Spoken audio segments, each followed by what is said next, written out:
Hello and welcome to Bright on Buddhism. Today we feel uniquely compelled to diverge from our regular schedule for a while to address an issue that seems increasingly pressing in the United States. Today we will be talking about Buddhism and social revolution. What is the relationship between Buddhism and social revolution? How has that relationship played out in history? How has it played out in the modern era? Thank you for listening. So, what is the relationship between Buddhism and social revolution? So let's start by defining our terms. Historically, in the scholarly context, this is actually a very difficult thing to do. The scale of time, place, power, and change that we typically engage with when studying social revolutions is unique to every single one that we can observe in history, so there are not really any essential or prescriptive definitions that we can apply to the phenomenon that capture all social revolutions. Most definitions out there are more descriptive than anything. This is very similar to scholarly and philosophical definitions of these very broad ideas like violence or religion or culture. The axiom that most stick to, including me, when looking at these things is, I'll know it when I see it. That being the case, on this show, when we say social revolution, we aim to use that term very broadly. We use it to refer to any significant shift in any kind of power in a given time, place, and context. Naturally, this could refer to a power shift that results in change for the better or for the worse, and it can refer to violent and nonviolent revolutions. We'll be discussing examples of all of these throughout the episode.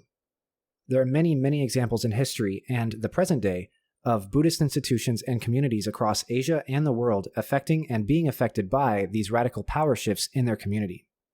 There's this misunderstanding in the West about Buddhists that they're very peaceful, pacifistic, monastic, nonviolent, equanimous, and so on. But that's actually pretty far from the truth. Buddhist institutions have historically brokered power in Asian communities in ways that have been very significant and have altered the stream of history in various times, places, and contexts. In some cases, these institutions' ability to affect history, society, and culture still plays out in massive ways in the present day. But the question is, what does social revolution actually have to do with Buddhism, the religion? Can the relation between the two be found in the sutras? Why do Buddhists in history and in the present day enact social revolutions? The answers to these questions, like all other questions we ask on this show, are actually extremely complicated. To start with, I have read an enormous amount of sutras, both in translation and in Japanese, and though I have not read all of them, I've not found any that implicate social revolution solely and directly. There are other Buddhist texts out there which may or may not advocate for social revolution, but the sutras specifically don't necessarily do so themselves, as far as I have read. In other words, I haven't seen any doctrinal texts which prescribe social revolution.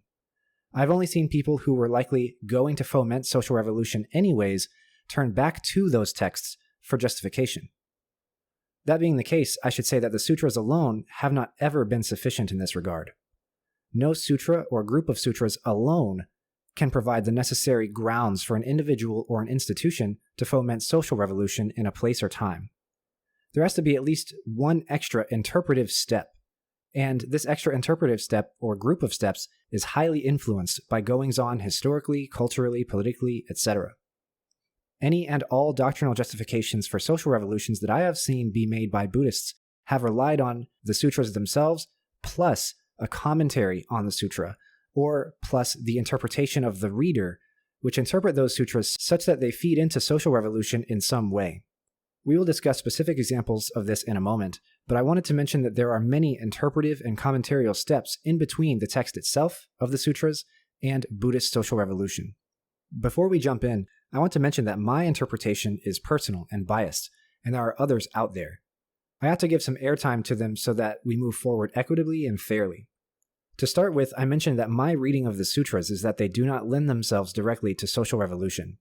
Some examples I'll present later on disagree with that claim, and they have strong justifications for doing so. For example, we've talked about the life of Shakyamuni Buddha as being one of social revolution itself. That is to say that one can interpret the Shakyamuni Buddha social movement itself as a type of social revolution in Brahmanical India. We have talked about how the socio-religious context he came up in was quite rigid with regards to the caste system and the system of the stages of one's life and who could and could not pursue asceticism and when, And then here comes the Buddha with a movement that does not recognize the caste system, does not recognize a system of the stages of life at which one can and cannot renounce, and does not recognize the same gender and social divisions that the rest of Indian society did at the time. Many in history have thought that that alone has served as a significant foundation for Buddhist social revolutions. In my own interpretation, having done this show and some reading elsewhere, I actually would say that there is literature that calls for societal change/social revolution. It's generally a subtle call, and it's not the primary purpose of the text, but it's there. Siddhartha Gautama left his royal obligations, including a wife and child, behind to be the Buddha. He may not have ever said something like rise up and seize the means of production or anything to that extreme, but if his teachings were applied to the world, that would be a social revolution in and of itself. I also have a source where he actually does do something that to me is a more direct call for societal change. But it's not a sutra, and so before I cite that source, we should talk about what that source is for a minute. So I'm going to hand it back over to Nick for this part. So the source that Dox is about to tell you about comes from a text called the Dhammapada. The Dhammapada is a collection of the Buddha's sayings that have been collected in verse form, and it comes to us from the Pali Canon. This is one of the most often read and well-known texts in all of South Asian vernacular Buddhism. It was compiled around the 3rd century BC, just about 150 to 200 years after the death of the Buddha, and some say that its compilation was a response to a desire among the early Buddhist laity to have a standardized, recitable, and chantable text. The story that Dox will soon tell actually comes from the commentary to this text, which was compiled by a character named Buddhaghosa in the 4th or 5th century Common Era, nearly 1,000 years after the death of Shakyamuni, and about 800 years after the authorship of the actual Dhammapada itself. Buddhaghosa is a very fascinating figure who is said to have authored the first Pali account of the life of Shakyamuni Buddha, which we plan to read in translation later on in the show. The commentary to the Dhammapada contains a lot of stories which have no other versions in any canonical texts, so we can't say for sure that they weren't made up in that commentary itself. That doesn't make them unreliable, though, because they are still a cornerstone of Indian, Sri Lankan, and Southeast Asian vernacular Buddhism. That is to say that they're important myths and legends, and they're recited, and they're used in a common sense in these regions, more so even than some sutras are. And they're studied and understood for context in a way, and for content in a way that other texts are not. So, the story I am citing is listed as number 25 in the collection that is linked in our resources in the comments on the show notes. So, the story is titled A Certain Layman. To condense this story into one paragraph, the Buddha senses someone who has the capacity for possible enlightenment, primed for spiritual progress somewhere. The Buddha takes 500 monks to preach to an audience that includes this one guy. However, the person the Buddha senses is poor, and on this day he's coming to preach, he's had a particularly bad day and hasn't had the time to eat before coming to hear him. So, when the Buddha sees this man who he has specifically noted as having the potential for spiritual progress, but he sees that he hasn't eaten yet, the Buddha stops everything and tells his monks to feed this guy, take some food from our alms and make sure this guy is fed. And so this is an audience that includes 500 monks and an entire entourage for the Buddha, sitting and watching this poor guy eat. Once the guy's done, he preaches, and the guy gets his spiritual progress and is set out to be more enlightened than he was before. At the end of the parable, the Buddha says, quote, "Hunger is the greatest disease," end quote. So this is a call for change. Before the Dharma can be properly taught, the people hearing it have to be fed. This also lines up with other notes we've talked about elsewhere in the show about alleviating suffering in the world. So, as I said before, implementing the Buddhist mindset fully is going to be a social revolution in and of itself. That may not have been the original purpose of those teachings, but it's still kind of inevitable that a world that is as samsaric as samsara, the Buddhist view of it would completely change it. I agree completely. What you've just done is an example of what I mentioned was the original process that people have been doing for thousands of years to interpret these texts as calls for societal change and as grounds for doing something in the world to make it different and better. And just like you're saying, implementation and realization of the Buddhist doctrine on a wide, large scale is nominally purifying samsara as it is into something else. And there's no way to interpret that as being anything other than social revolution. Revolution means change, and social includes all sentient beings.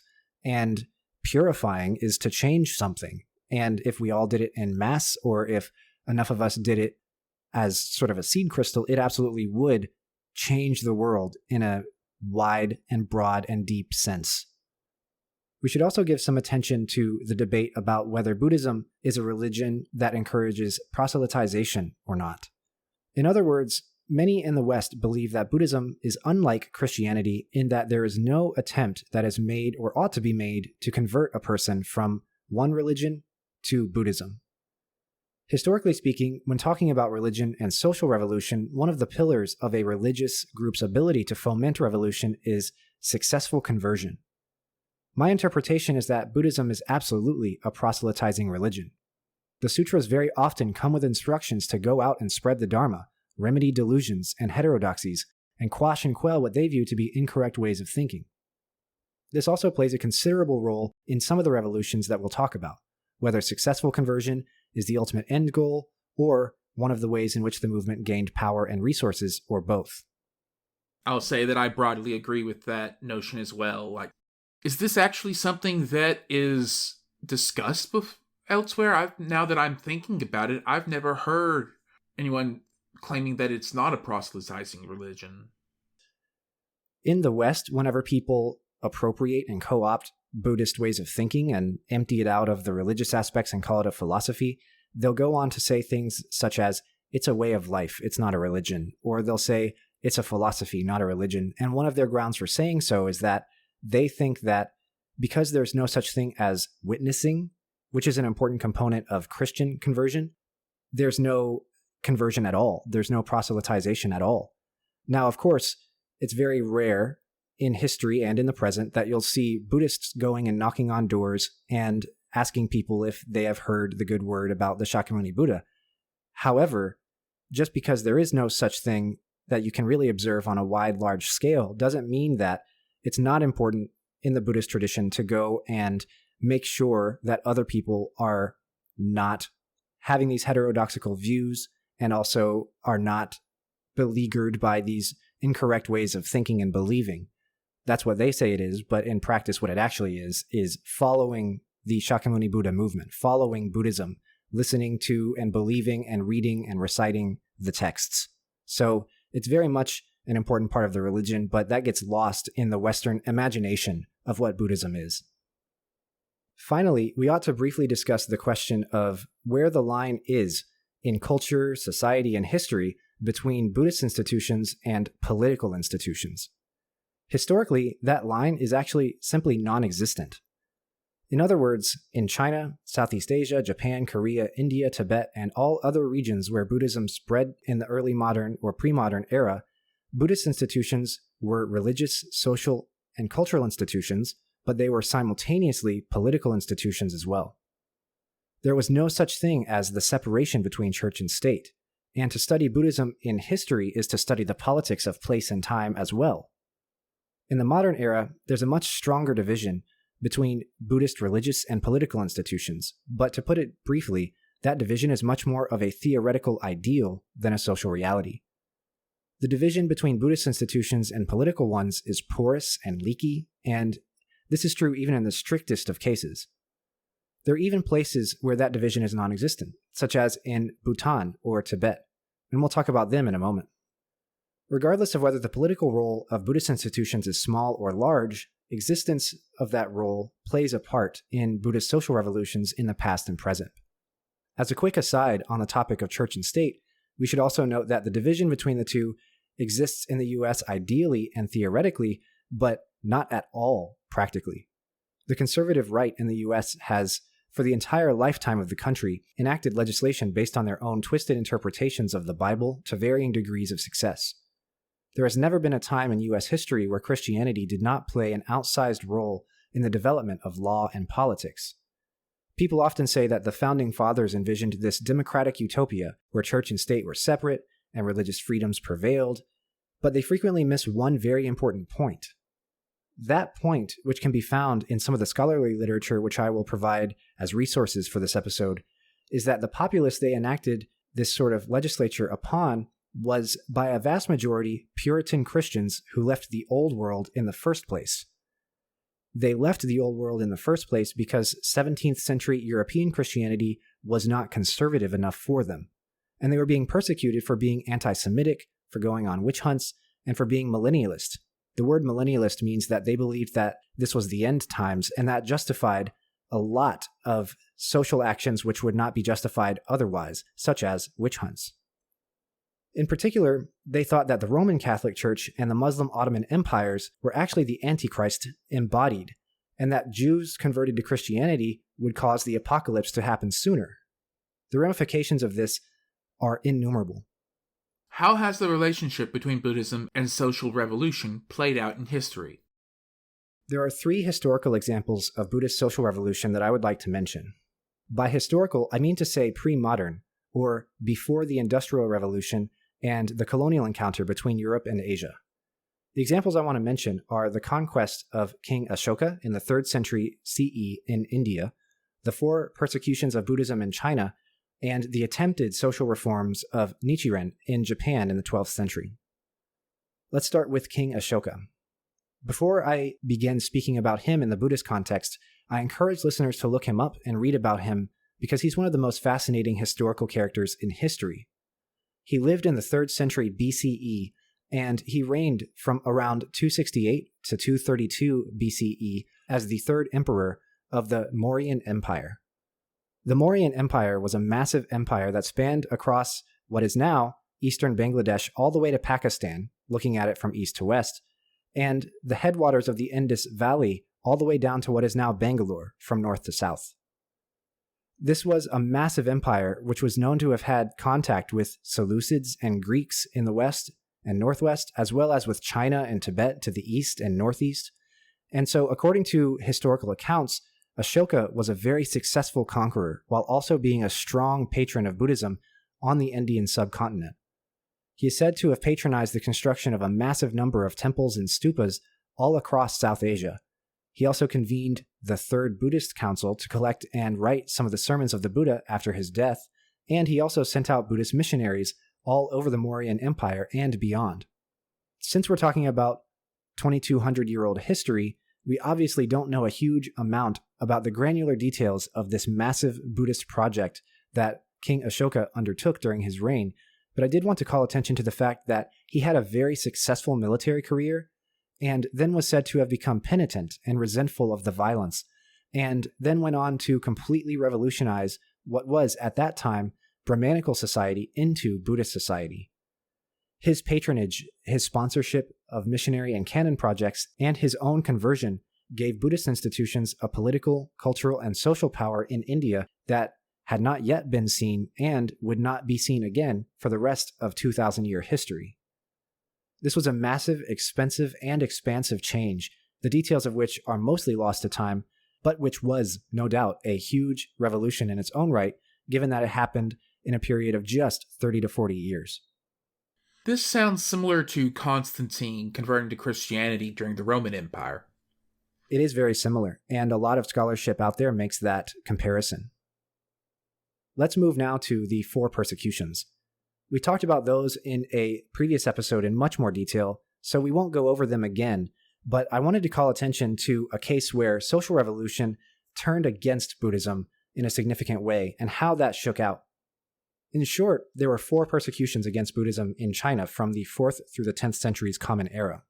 These persecutions commonly had to do with the fact that Confucian or Taoist factions became suspicious of the amount of political and social sway that Buddhist institutions enjoyed during the given time period.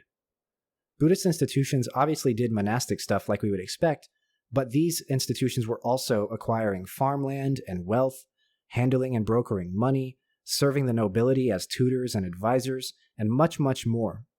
Confucian and Taoist institutions gained power through some means or the other and were able to turn public opinion against these Buddhist institutions by calling attention to this sort of corruption. They could say of the Buddhists that they weren't even following their own rules, which prohibit them from owning land, farming food, handling money, and acting politically.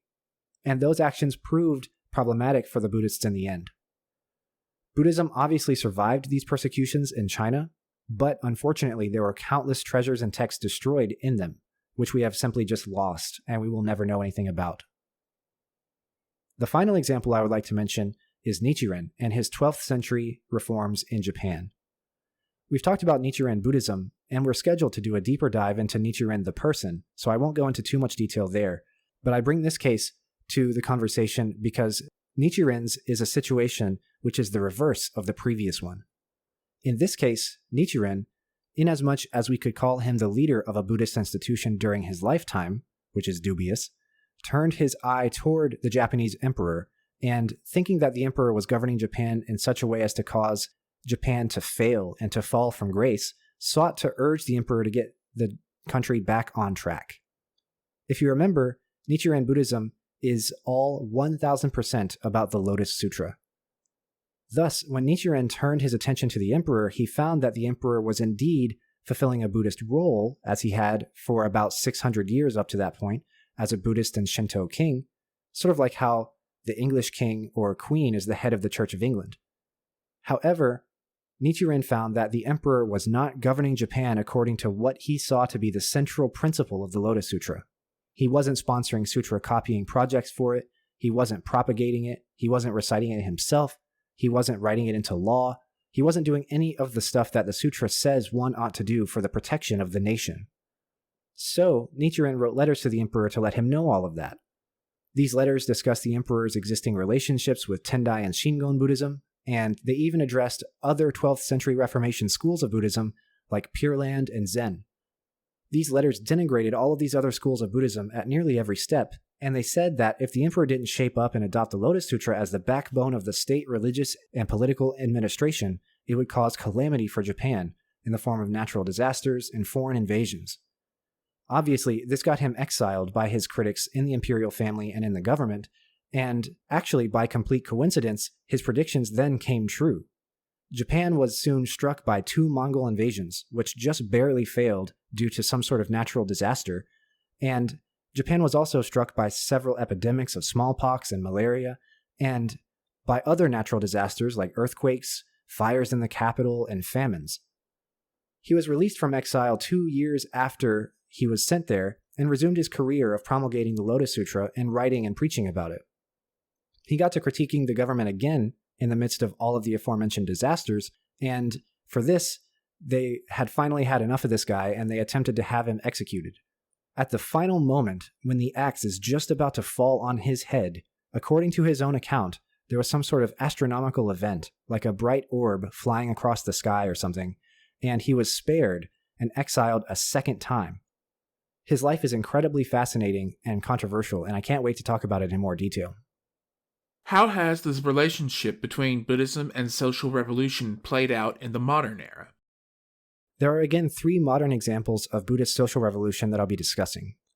These occurred in the last 150 or so years, and they are Gandhi's nonviolent revolution against British rule in India, the self-immolation of Thich Quang Duc in protest of the Vietnam War during the war in 1963, and the Saffron Revolution in Myanmar in 2007. Starting with Gandhi's revolution in India, this is one of the most well-known stories of a non-violent revolution in the West.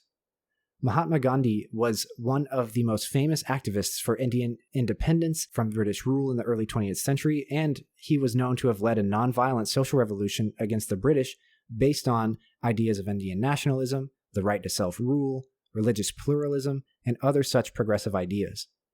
He was successful in getting the British to relinquish India, but they ended up partitioning the country into Hindu-majority India and Muslim-majority Pakistan. Gandhi's movement was most notably influenced by Hindu ideas, So we don't have much to talk about with regards to his personal religious consciousness in the context of Buddhism, but he was a very avid reader of all kinds of religious texts, and he had a great respect for the teachings of Buddhism. He famously observed vegetarianism and principles of nonviolence throughout his life. He also had some support from Buddhist institutions in India as he sought to overthrow British rule, even though those institutions were very much the minority in India at the time, as Hinduism had become more popular as a religious affiliation. Let's move to Thich Quang Duc. We've already talked about him a little bit previously in our self-immolation episode. In short, he was a Vietnamese Mahayana Buddhist monk who was vehemently against the Vietnam War and the persecution of the Buddhists by the southern Vietnamese government. And so as a protest, but also as a sacrifice, he self-immolated, which is lighting oneself on fire. He did this in the city of Saigon in 1963. We talked in our self-immolation episode about how this was meant to be a bodhisattva act of self-sacrifice for the salvation of all other sentient beings. It's said to have been a very enlightened use of skillful means to teach by example the kind of attitude that one ought to have toward the world of samsara. Thich Quang Duc is regarded as having been a bodhisattva to this day. Part of this was because of the social repercussions of his actions, which we'll mention next, but also because he was re-cremated after the act in Buddhist funeral form, and he actually is said to have left behind a relic of his intact heart.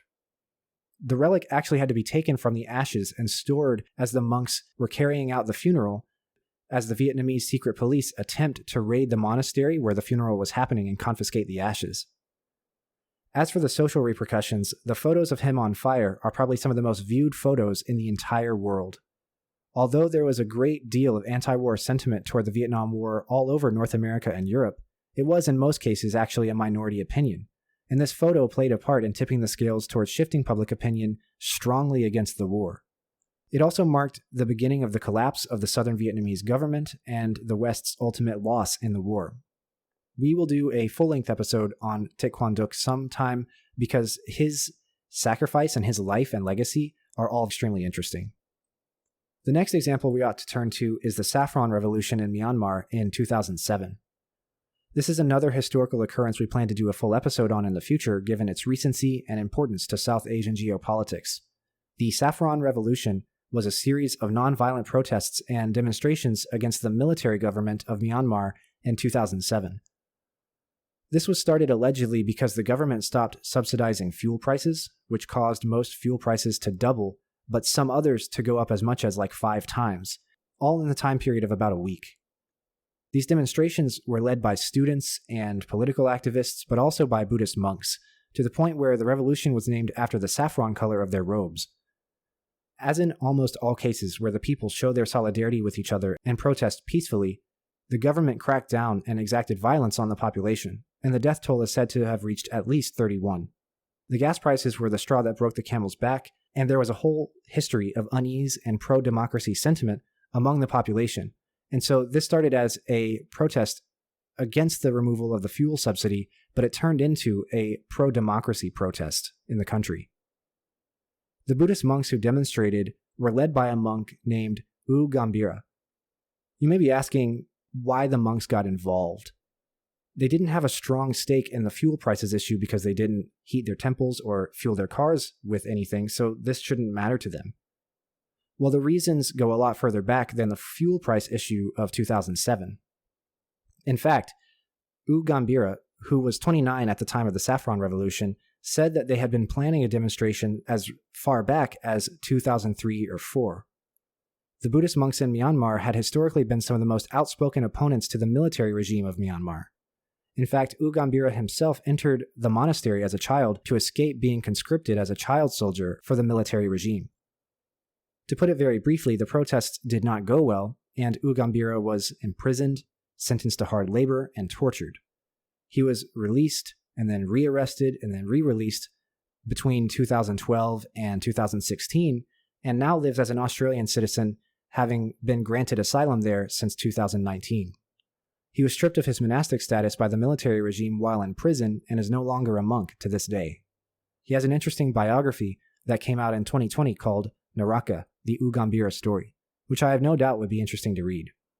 I'll add one more note of a case of modern Buddhist social revolution in the form of a podcast episode from a much bigger show than this one.